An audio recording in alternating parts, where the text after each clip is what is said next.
Started, I'm wondering how many people here already use Eclipse? Sometimes? Have used it once in a while? Okay. Are you using a different IDE? Just one? Okay. Which IDE? NetBeans. NetBeans. Okay.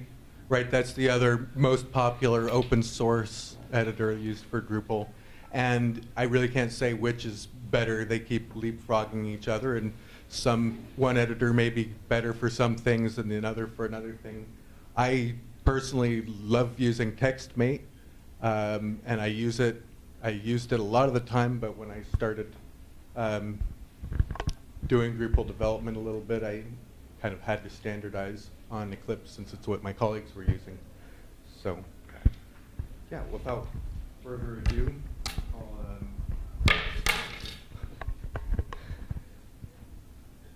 I'm going to talk for a moment just about myself, just so you get a little bit more used to my voice and the pace, and you can tell me if I'm going too fast and stuff, maybe.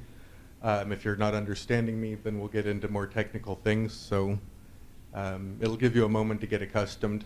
This is something maybe just talking is something I do when I was teaching English before I get into the grammar. So for a first session or something. So a common question people have when they hear me talk is, where are you from? I mean, especially here in Germany. And it's a tricky question for me because I was born in England, but you maybe can tell that's not really where I'm from. Although, yeah, first 4 years of my life I was there. So my short answer to that is I'm from California. And usually people think, ooh, wow, California, and they think Hollywood, movies, beaches, surfing. Not my part of California. I was up in the northern part, in the foothills of the Sierra Nevada, where we actually get snow, where the only beaches are on a river, and where I lived outside of town, actually. This was my walk to work. My commute, I would not see anybody on my way to work. And at work, I'd maybe see a dozen people in a day, on a busy day. So maybe more if there was a workshop going on where I worked. It was a special company. And this time of year there, it looks like this. And at night, maybe on a hilltop, I can look out and see the lights of a neighbor because there aren't too many trees and leaves in the way. So after living there for some time and falling in love with a woman who lived here, I moved to Germany, and I've lived in Frankfurt most of the time since then, for a while in Italy, which really messed up my German. When I moved here, I didn't have a lot of highly specialized kinds of work experience like they usually have in Germany, because I'd worked for a small company. I worked like a dozen different hats. I knew how to do a lot of things pretty well, but I didn't have one thing that I was an expert in. So I started teaching English. As a native speaker, that was something I was qualified to do, and I did have strong skills that I could apply to producing classroom materials as a desktop publisher, and some web experience, but I wasn't developing by any means at that time. So always speaking English, though, in the classroom. Can't speak German to your students. Also, ich habe fast kein Deutsch geübt. I knew, though, after a while that I didn't really want to keep teaching English forever, so I continued to build up my special skills by taking courses with the Open University, including a series of web application development courses and other programming training courses. And so I did a web application certification program there, which gave me some exposure to PHP. It didn't make me an expert. I'm still not an expert PHP coder or expert in Drupal or even an expert in Eclipse. But I do have some knowledge of these things. I've written one module, which is contributed on Drupal. I still need to get my head around Git because I contributed this just when we're still on CVS. Which is horrible compared to Git, I know, but knowing how to figure out how to branch everything and create a Drupal 6 version and a Drupal 7 version and maintain different releases and all this stuff, I need to sit down for a weekend and just really be sure I'm doing it all right. Be happy if anybody else wants to help maintain the module with me. This is actually my third Drupal camp. I started out building a website, a community website for Frankfurt, and this is some sample content on it. It's not very well maintained right now. I need to work on it, but it uses Google Maps and has open hours, things like that, restaurant reviews with which are linked to the node pages for the different businesses. Actually, it's not just restaurants, or at least in theory it's not. And then I went to a Drupal Stammtisch where I met people from Kokomor. I found out they were local and pretty active in doing Drupal development. I knew a whole lot more about Drupal than I did. So I found out if I could do an internship, and indeed I was hired to do an internship there, which was great. After that, I worked full-time for them after my internship for a while, and now I'm writing their blog.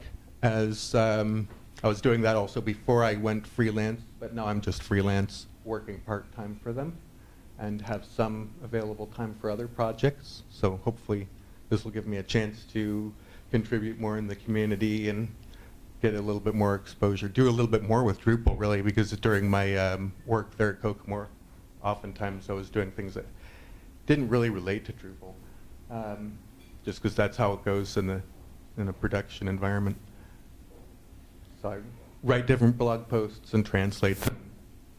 And so this probably all I'll show in my slides that I put for upload is just the bullet points here of who I am.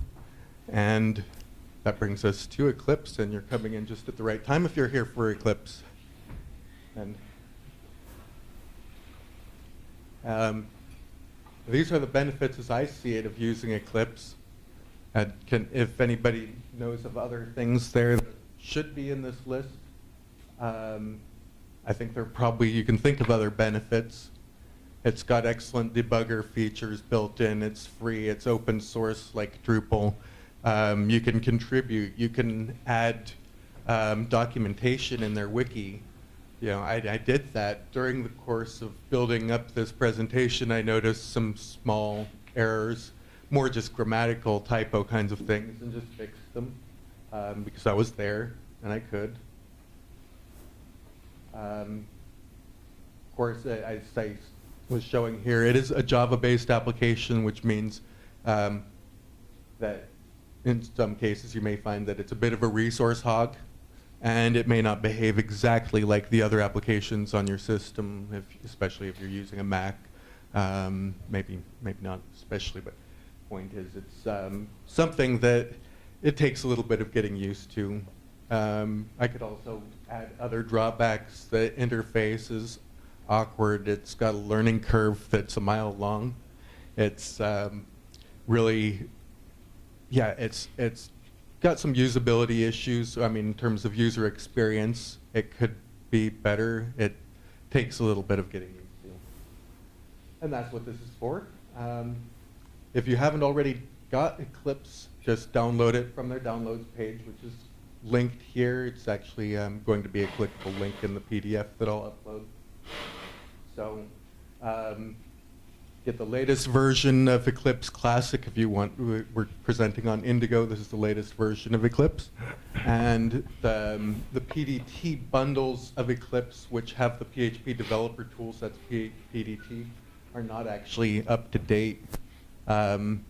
Installation is simple. You just unzip the tar and drag it into your applications folder on Mac, or follow the directions on the Eclipse site. It's simple. Of course, you do need the Java virtual machine already, a Java runtime environment, whether that's the JDK. If you're developing Java, you may want that. Otherwise, at least a runtime environment. Here's that information. It does say that the Linux users here, are there any people using Linux here? Okay, a few of you. You may need to use the Oracle JDK if you're using the latest Aptana Studio plugin with the Eclipse Indigo, rather than the open JDK or other versions of the JDK. Just take a look here. They do say, though, that there's some potential issues there. I'm not sure if that's up to date. When you start Eclipse for the first time, it's going to ask you where it wants you to save the project files. This is not necessarily where your source code is. This is just where it stores information about your project. This is where I really do like to use TextMate sometimes, is if you don't want to actually go to the trouble of creating a project, you just want to do a quick edit on a file, drag and drop it to the application, boom, edit, done. You know, and you can have a whole folder that you drag there, and it's treated like a project. Not the same with Eclipse. You need to create a project, and there's a little bit more involved, but it's not tricky. So you go to the Workbench view when you get started, and the first thing you need to do is install the PHP Developer Toolkit.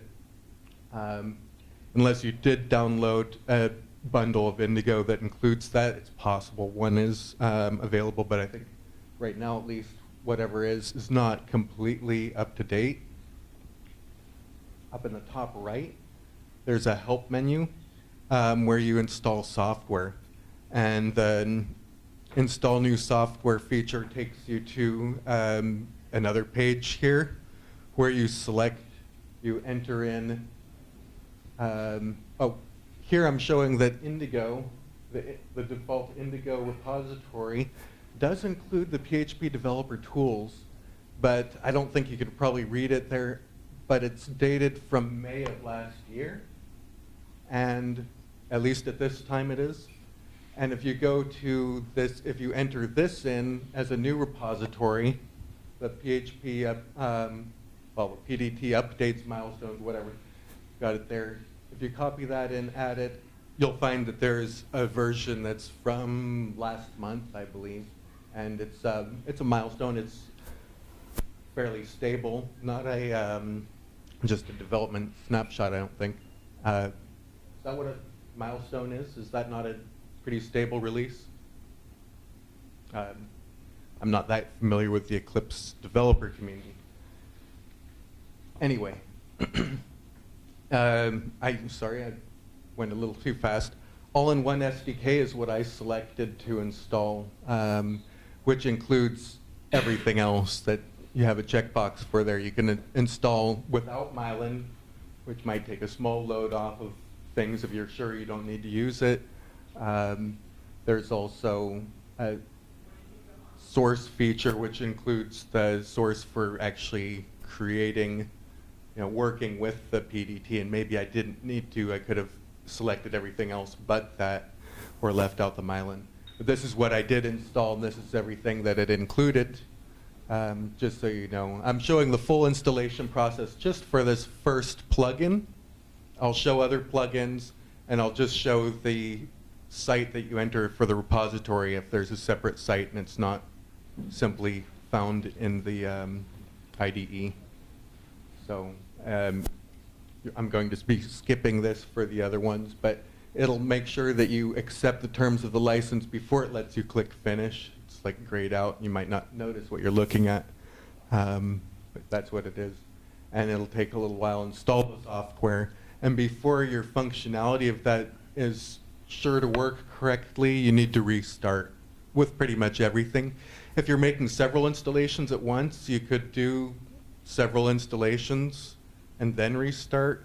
But since we're installing PDT and it's the first thing and it gives you your PHP functionality, I don't think it makes sense to install other things that extend on that until you've restarted the first time. So that's what I did anyway. And I've gone through this installation process a couple times in the last couple of weeks, just preparing for this and also trying different things, because some things wouldn't work, and I wanted to see, hey, is it dependent on what version of Eclipse or what version of Aptana or things like that. So I've really been trying these different things quite a bit. So hopefully you get something out of this.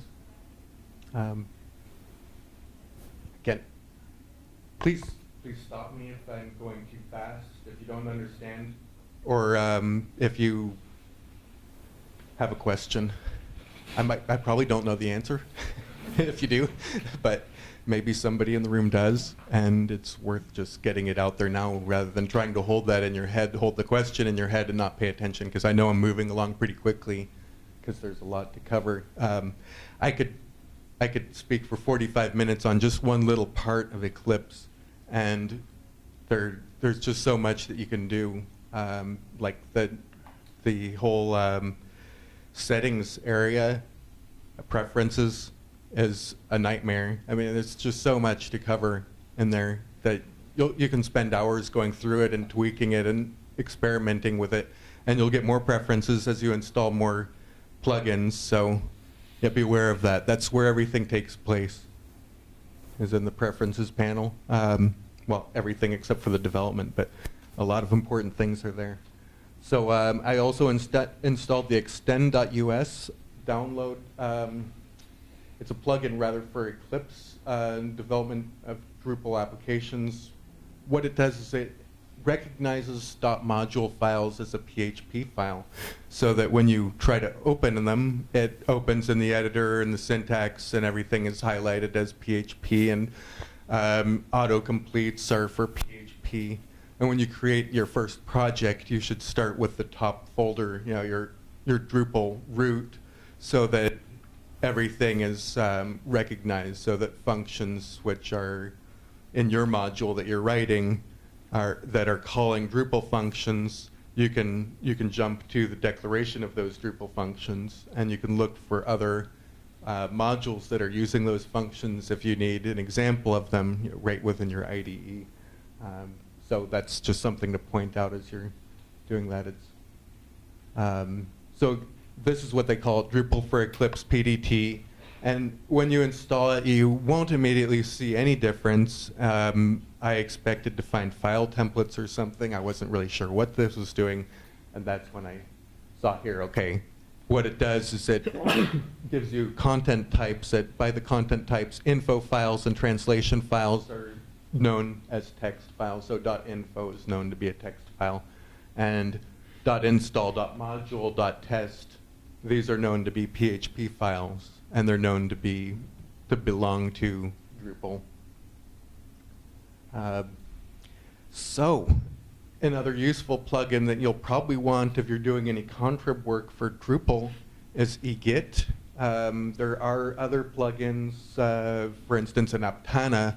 Aptana has Git support as well, but you'll probably still want to install eGit. Unless you're already really good with Git at the command line and have other Git browsers and things. I mean, there's a lot of good Git GUIs, and of course, if you're good at the command line, you may not even need them. But I'm a novice at Git, and I thought maybe this is helpful. I've heard in the past that the user interface for eGit was so horrible that it was actually a lot more trouble trying to use it than just doing it the command line, even if you didn't know Git. And I think it's got a bit better now. You can select whether you want the myelin part as well. I didn't in this case, but maybe you do. Does anyone know what myelin is? Well, you can look it up on Wikipedia or whatever. It's not probably, it's definitely defined as optional, but it can help in certain development situations. Anyway,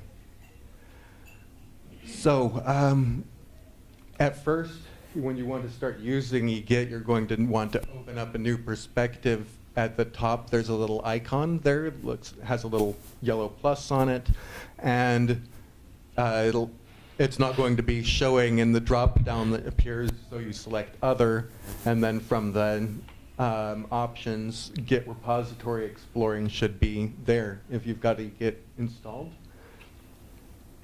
And then the steps to bringing in, say you've already cloned a project from Drupal.org, you've got the Git repository on somewhere on your system, then you can browse to it. And at least if you're on a Mac and maybe on Linux too, I can't remember, the .git file is not going to be visible when you browse because it's a dot prepended file, so it's hidden. So you can just select the folder, so your project folder, and it'll find that for you. If you check the box for look for nested repositories, click on the search button, then it'll show up down below and you need to check it there. So it's sort of a weird process. It's not just as straightforward as it could be getting that. And this is what the Git browser looks like there. Don't know if you can all read it, but you can see the different branches. You can browse the working directory and the files, and you can see the origin, and you can push it, and you can do lots of different things here, actually. Again, I could spend the whole topic of this discussion just talking about eGit. If I'd spent the last couple weeks learning about how to use eGit, but I haven't really used eGit that much. I think it's a good one to install, but I'm not an expert at all. If you're working with Subversion, anybody here working with Subversion? Okay. Of course, also, I should point out, you need to have Git installed on your system in order to use eGit. It doesn't provide a Git installation. Same with Subversion. The Subversion provides a binding to the Subversion on your system, the Subversion client on your system. It's not a Subversion client and an interface or whatever. So if you want to use Subversion, you need to use Subclips or Subversive. Subversive, however, which is the default from Eclipse, is last updated in March of 2010.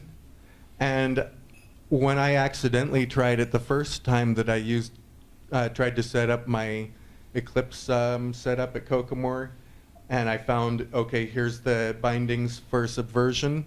I installed it with Subversive, and it wasn't until my boss was looking at it and going, what the hell is this? Something is totally weird in your interface. I can't figure out what you've done here.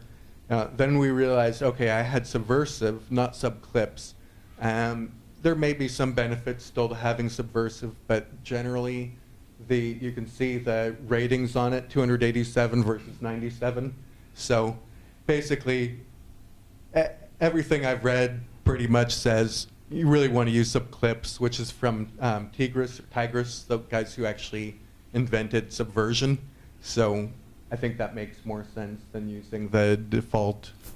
And to install it, then you'll need to enter the location as you add the repository, just like you did when you installed the PDT using the non-default source repository.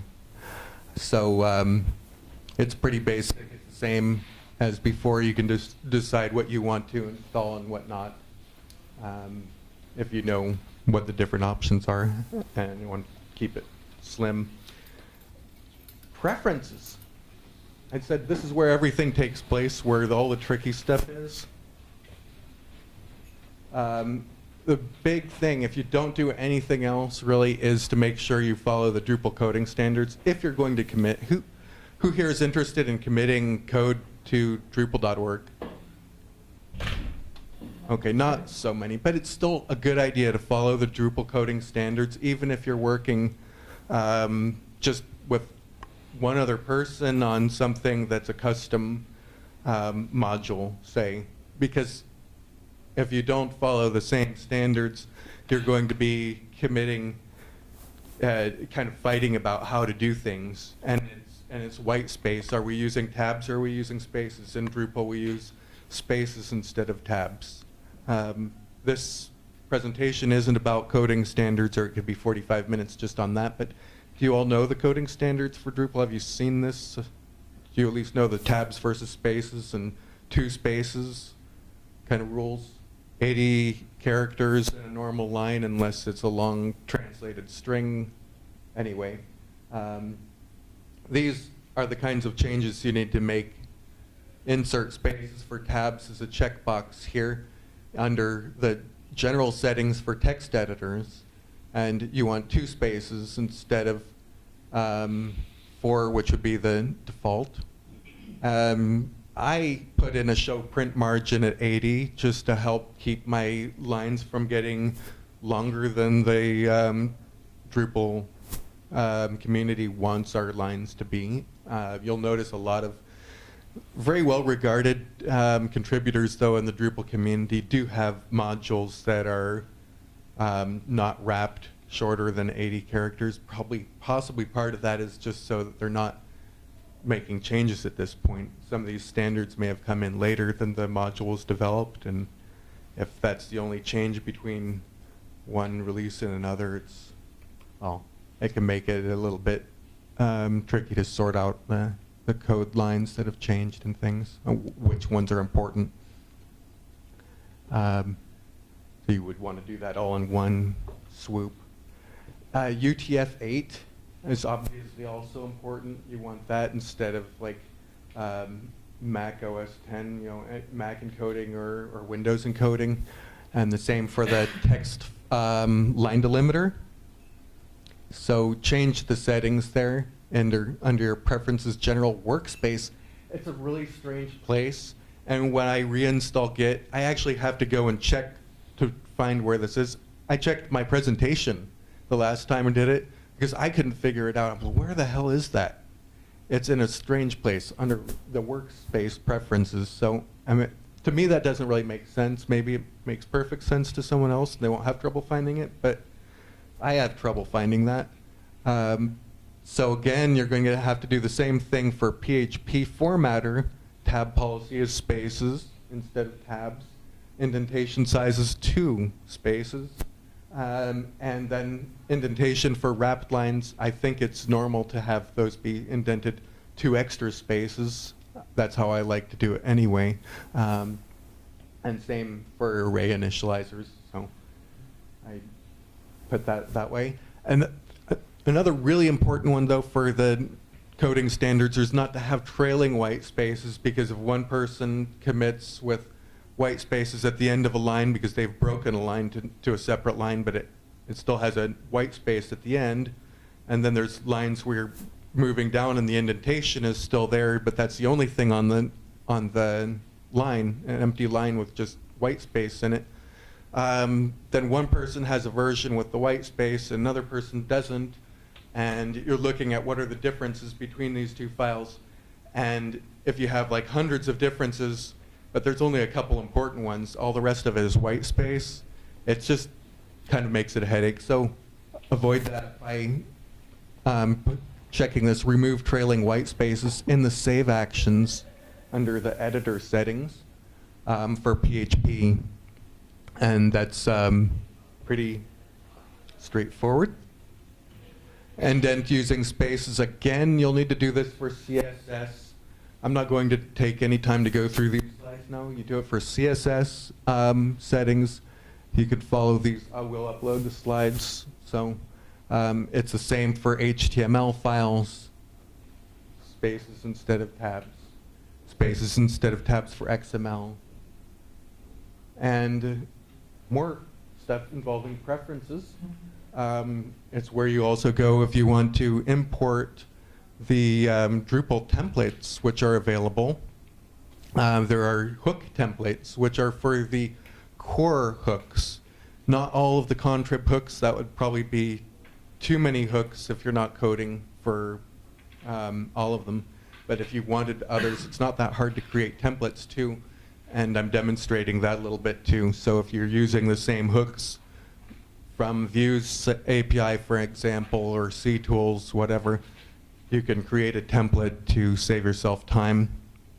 And there may also be, you may be able to contribute that, create a separate project that has just that.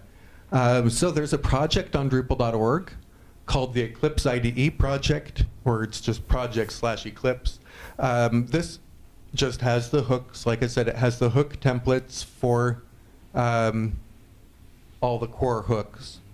And it's really pretty cool. It's a huge time saver. There's a Drupal 7 version and a Drupal 6 version. It's important to realize this is not a module. All it is an XML file, but it's going to download as a folder called Eclipse. So you'll probably want to rename it to something that makes more sense, because obviously in the Drupal system, projects are based on their short name of the project, and the short name of this project is just Eclipse, and that's the same as obviously your IDE and a lot of other things on your system. So I immediately renamed these to be, Eclipse bundle templates for 7, Drupal 7, and Eclipse bundle templates for Drupal 6, because they're both going to download as the same thing. But one XML file is for Drupal 6 development, the other is for Drupal 7. And if you haven't stopped using Drupal 6 or developing for 6 completely, you may want those hooks. Otherwise, you may just want the 7 version. It's pretty simple. So you click on Import and select that XML file, and it's immediately done.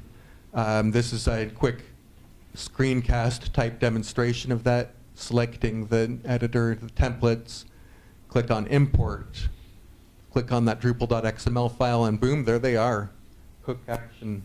Now here I can type in hook action, and I've got different options there, and there's your inserted function template, which is pretty cool. You'll still need, one disappointing thing is it doesn't pick up your module name from the module folder or info or something like that, which would be really cool. You still need to type your module name, but sometimes the module name appears several times in the function, and it will automatically replace that in every place where your module name appears. So it's helpful. There are hundreds of hooks, and looking them up and copying the definition of the hook into your code is a time-consuming task. So having an IDE do it is really helpful. Here I'm just showing that you can have both Drupal 6 and Drupal 7 hooks there and select from one or the other. They're both there, and I'm letting you have a little bit of time to see some of the other hooks that are there just by typing hook and scrolling down a little bit. And again, here's one that has several occurrences of your module name, and they'll all be replaced at once when you type it just once. That's nice. I actually only had this in here in case these movie parts weren't working right, but it was another look at that. So creating or customizing your own templates, it can be very convenient as well.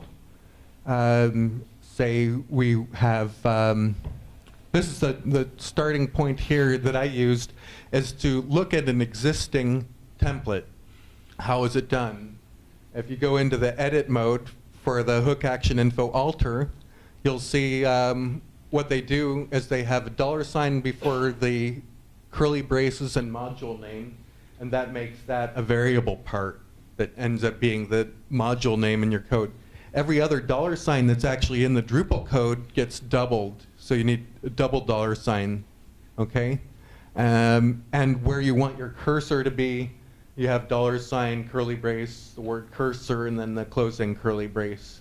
It's pretty simple, and you could probably even do this with a text editor and search and do search and replaces on a whole bunch of them at once, and then just copy and paste them all as you go. There could be other simpler ways of doing it, and yeah. So I've marked the different points here that you need to pay attention to. In this particular hook, the context, of course, should be PHP, but it seemed to be the default when I was doing this. Same with automatically insert. These are the same. These are the, so the action info alter one. So I looked at all that, and then I went to a place where the views API is documented. I looked at the code there. You don't want the PHP opening, PHP and closing PHP. That's just to display the code. Just select the function and copy and paste it there.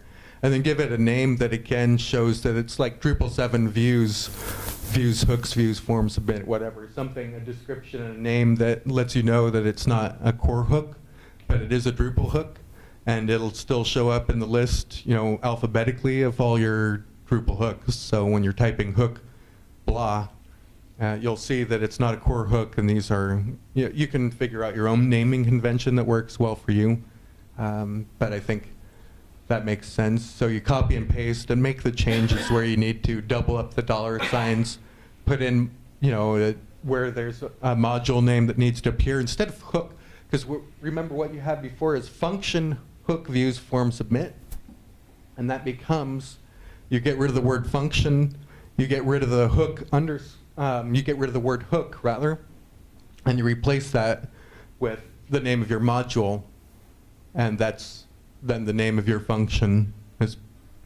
So when you enter it, that's how this is going to work. And of course, you can have an insertion point for your cursor, and the most logical place may differ by different systems. I really like TextMate bundles because it lets you have multiple insertion points that you can tab through. I don't think that's the case with Eclipse templates. I understand it's not, and I haven't seen any templates yet for Eclipse that do have the multiple insert option.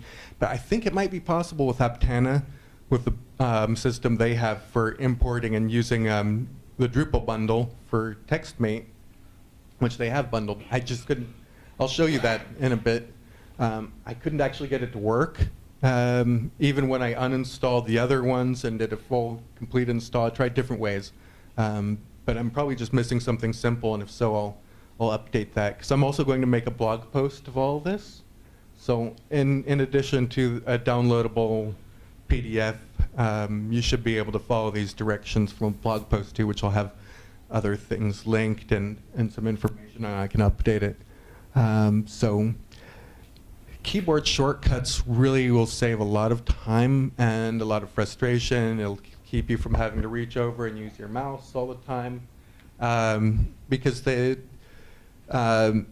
just so much you need to type and being able to do things quickly with a keyboard, especially if you're using a notebook and you have a trackpad or something. It's just really nice to have keyboard functions.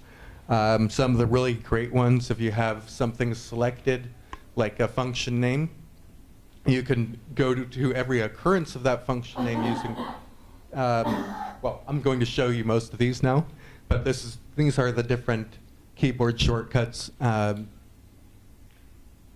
Command K is what I'm doing here after I've selected this. You can see the full definition, everything, the PHP docs for it. Okay, now it's selected. You can see all the occurrences of it. You maybe see on the right-hand side there's these little marks. That's where it appears throughout your whole document. And using Command K, you can jump forward, next, next, next. And when you hit F3, it jumps to, oops, the function declaration. But I don't think that worked, did it? In the end, actually, it jumped and opened up where this function is defined in core. And perhaps perhaps I'm missing that part in this little mini screencast. I didn't see it work correctly there. And there it is. Okay, in Bootstrap Inc., that's where you get the variable get, and it's really handy when you want to see the original actual function. Where is this defined? And then you can also, of course, search for other places where it is. If you have a piece of, say, a function selected and you want to move it somewhere else in your document, you can move it up and down with Option or Alt, and then the arrow keys up and down. That's pretty cool. If you add the Control on Windows and Linux or Command key to that combination, it'll duplicate that code just below. So instead of having to select Command C, move to the end, Command V, or Control V, pasting, it'll automatically do that for you. So if you're duplicating a line, say, of where you're defining key values in an array or something, and you have several lines of key values as you go, you want to add another one, you can just do Command D and it'll, I mean not Command D, don't do that. Command Option and then down, and it'll copy it below, or up and it'll copy it above, I believe. Anyway, that's Command D is deleting the line that's selected or that you're on. You don't need to have it selected.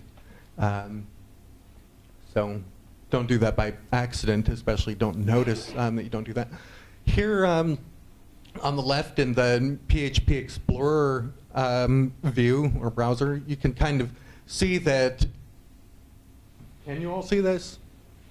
This is a module that I wrote called internal links, or int links is the short name, and the intlinks.module file has all these different functions in it, and you can see all the different functions and quickly jump to them, which is really handy. But even handier is the keyboard shortcut, Command or Control O, and it pops up the list, a little menu right there in place, and you can select the function you want to jump to in the document. Okay, it's not for all the functions in your module. And if you have an area of text selected, or say function, you can toggle on and off with Command or Control slash.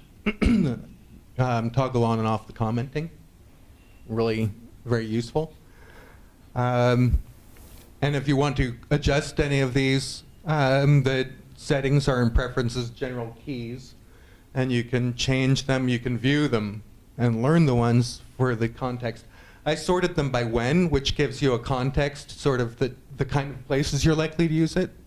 So if you click on the top, on the column for when, it's maybe makes most sense then, because if you're doing git commits or something like that, these are the things, these are the shortcuts you want to learn right now, okay? And then you'll be doing some other process, and you want to learn the shortcuts that relate to that process. Looking at them here in the preferences can be helpful, and they might also say you can change them easily. So if, for instance, one of them happens to be the same shortcut as your operating system uses for something, and you don't want to change it because you've used it for years, you can change it here.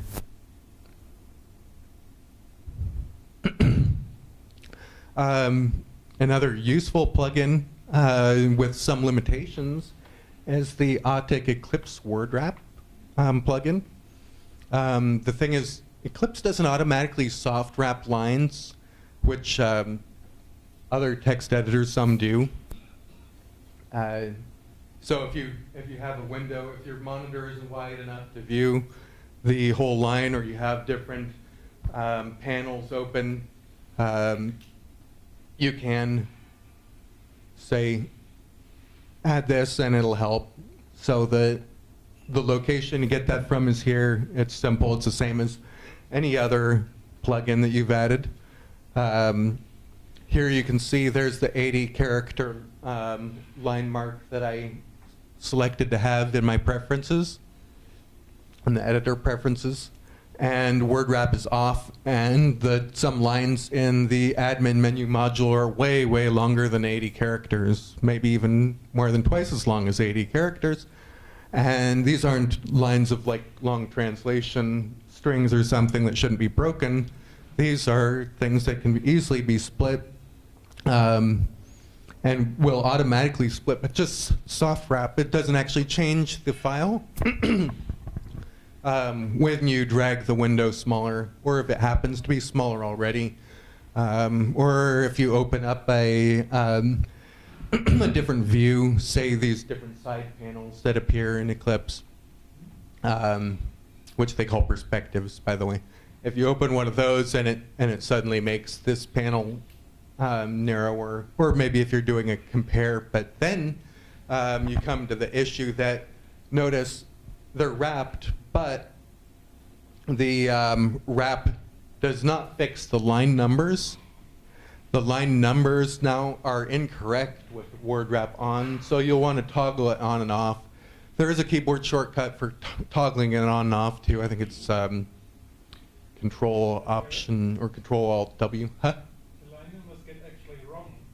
Yeah, as you see here, there's the line that starts 485 starts with an if statement there, right? And there, 485 is starting with the broken line from 484 actually, and the if statement is on line 486, which is incorrect.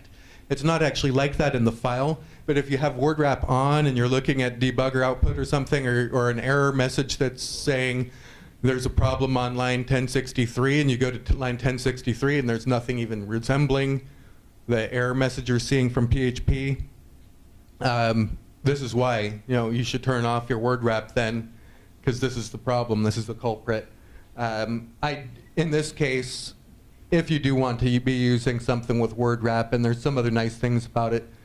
On Mac, I like TextMate. On Windows, there are other good text editors, and these can be a good help sometimes if you just want the IDE out of your way and you want to do something really quick. Are we already up to 45? Okay. Well, I'll just really, if it's okay, can I continue for a couple minutes till people show? Okay, we've got a color theme function which can let you add different theme stylings. And I don't really care. I think the default is fine, but some people hate it and they want a black background or they want different styles of, yeah. So I selected one there.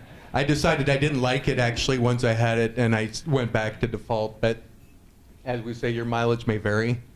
Another popular plugin I mentioned is the Aptana Studio plugin. You can get an Aptana Studio standalone or the plugin. Generally, what's recommended for Drupal development is the Aptana Studio plugin, which you can install by going to their site, and it'll basically just take you to a page where it gives you the install link. It asks you to enter your email so they can keep in touch with you and they know how many people are using it and stuff like that. But basically, you're still checking it out of the repository like any other plugin. You're not downloading it and doing it like manually installing it or anything. So it's basic. There's a version 2 and a version 3, and at least last year there were experts saying use the version 2 unless you really need some of the version 3 features, because it was still pretty new, maybe in beta at that time. I think version 3 now is pretty commonly used by Drupal developers, and I actually prefer it from what I've seen so far. It does add a lot of really cool things, but one thing it adds is another place for you to go back and change, possibly, tabs to spaces and these kinds of things. And then there's a bundle development system where you can install bundles for different things. Like here, I've already installed the Drupal one, but you can see it's just as simple as doing that. Here I'm installing WordPress, just in case you want to do some WordPress development for smaller, simpler sites. Some people do. I might experiment with that. And it just automatically, if you didn't see that last part there, it automatically opens a Git perspective there and downloads it straight into itself. And then these are stored as what they call rubles in the system, even though in the interface, this is confusing. In the interface, they're called bundles, which is what they call them in TextMate. But on your operating system, you'll find a folder called Aptana Rubles, and it's in your user directory on Windows or in your documents folder in Macs and Linux. And then it lets you navigate with the context menu to the different hooks. But as you see, they're all grayed out here, and they should be available, and I don't know why. Anybody? If you come upon the reason before I do, I'll put the reason, I'll put it into the PDF that I upload, or into at least the blog post. I'll update that, or I'll try to get a community reaction. Maybe I'll figure it out. I'm troubleshooting this, but it's, yeah, a little bit perplexing. Now, I'd hoped that we'd have a little bit more time here. I was actually going to fly through those slides a little faster, but so I did this. I didn't actually run through the whole presentation and see how long it was getting, so I apologize for that. But if we have a moment, I'm wondering if anybody has other suggestions or questions, other things they like to do in Eclipse, or For what do you need the Aptana plugin? what about the Aptana plugin? Yes. It really heavily extends the Eclipse environment and gives it a lot more really cool things that you can add through the Aptana plugin. So like these different bundles, which actually include file templates as well as the hook templates, theme templates. The TextMate bundle is really pretty amazing. It's really got a lot in it, and that's what they're doing is they're converting those. And there are hundreds of different TextMate bundles, so if you start developing in another language or something, you could install those potentially. It allows you to debug and stuff inside of, say, a Firefox window that's running actually in the Aptana Studio. It's way more advanced. It provides a lot of really cool features, but you still may want to work in the regular PHP developer tools perspective sometimes too. Getting into just the Aptana features, I could have done probably a 2-hour presentation, but I'm still pretty new to it. I've never really used it that much, but it really does have some cool stuff, and installing extra features into it is so simple and quick. As you saw, it actually pulls it in with Git and doesn't require you to restart. You may need to flush your bundles or something, but it's a quick thing. And it also lets you install some other things that may require a restart that you would install from the regular install software system.